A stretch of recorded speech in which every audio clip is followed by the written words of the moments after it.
নমস্কার, আপনারা শুনছেন প্রেত কথা 2.0। চলে এসেছি আরও একটি ভৌতিক ঘটনা নিয়ে।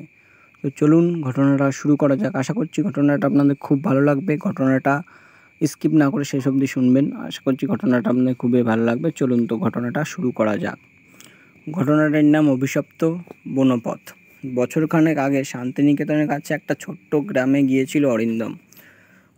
বিশ্ববিদ্যালয়ে পড়ে, কিন্তু গবেষণার কাজে লোকজ সংস্কৃতি নিয়ে তথ্য সংগ্রহ করতে গিয়েছিল। গ্রামটা সবুজ শ্যামল, খাল বিল, কিন্তু আশেপাশের লোকেরা ওকে বারবার সাবধান করে দিচ্ছিল, সন্ধ্যার পর বনপথে যেন যেও না, ওটা অভিশপ্ত। অরিন্দম প্রথমে এসব শুনে হেসেছিল, কারণ সে শহরে মানুষ, তার মনে হয়েছিল গ্রামীণ মানুষের কুসংস্কার।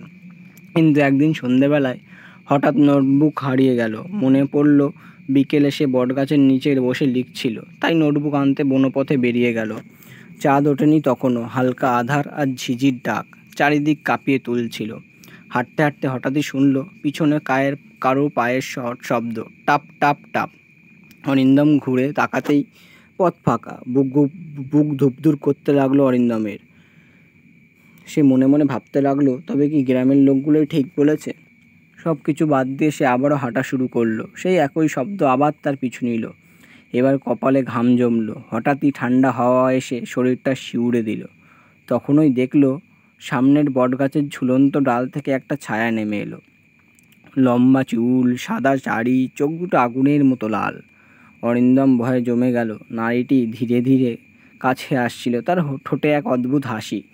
তুই কেন এই পথে হেলি? সবাইকে তো বলেছিলাম কেউ যেন রাতে এই পথে না আসে। অরিন্দম কাপা গলায় জিজ্ঞেস করলো, আপনি কে?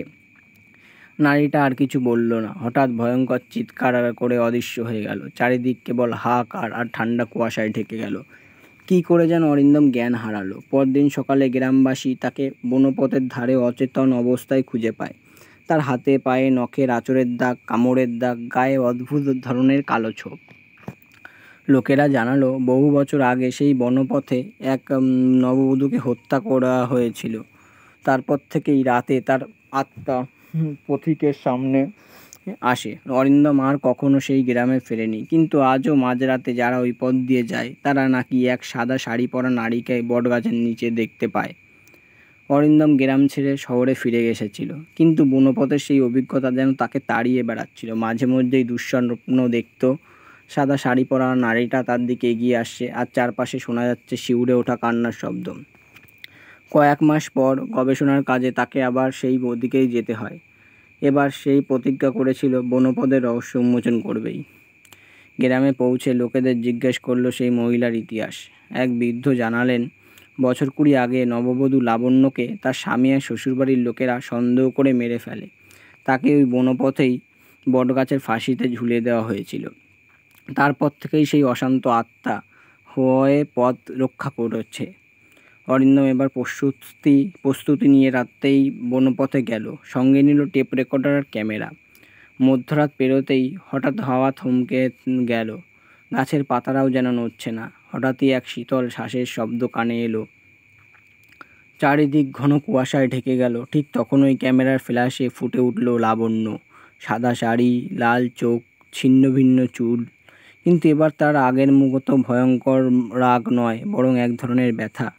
সে ফিসফিস করে বলল, আমাকে মুক্তি দে, আমি শান্তি চাই, আমাকে কেউ বিশ্বাস করেনি, তুই পারবি। অরিন্দম ভয়ে কাঁপতে কাঁপতে মন্ত্রপাঠ করা শুরু করলো, যা সে পণ্ডিতের কাছ থেকে শিখেছিল। সাথে সাথে চারপাশে কান্নার শব্দ তীব্র হতে লাগলো। লাবণ্য চিৎকার করতে লাগলো। শরীর ধীরে ধীরে কুয়াশায় মিলিয়ে যেতে লাগলো। শেষ মুহূর্তে সে বলল, ধন্যবাদ, তবে সাবধান, এই পথে শুধু আমি নই। অরিন্দম স্তব্ধ হয়ে গেল। মানে কি? তবে কি আরও কেউ আছে এই অভিশপ্ত পথে? তো আজকের মতো গল্পটি এখানেই শেষ হচ্ছে। গল্পটি আপনাদের কেমন লাগলো অবশ্যই জানাবেন। গল্পটি যদি ভালো লেগে থাকে একটি লাইক, কমেন্ট এবং সাবস্ক্রাইব করে দেবেন, এবং বন্ধুদের কাছে শেয়ার করতে ভুলবেন না। আর আপনারা যদি কেউ আমাদেরকে গল্প পাঠাতে চান তো কমেন্টে জানাবেন, আমরা তার সাথে যোগাযোগ করে নেব। আশা করছি গল্পটা ভালো লেগেছে। তো এখানেই আমরা আজকে ঘটনাটা শেষ করছি। শুভরাত্রি। দেখা হচ্ছে আবার পরের ভিডিওতে। ধন্যবাদ।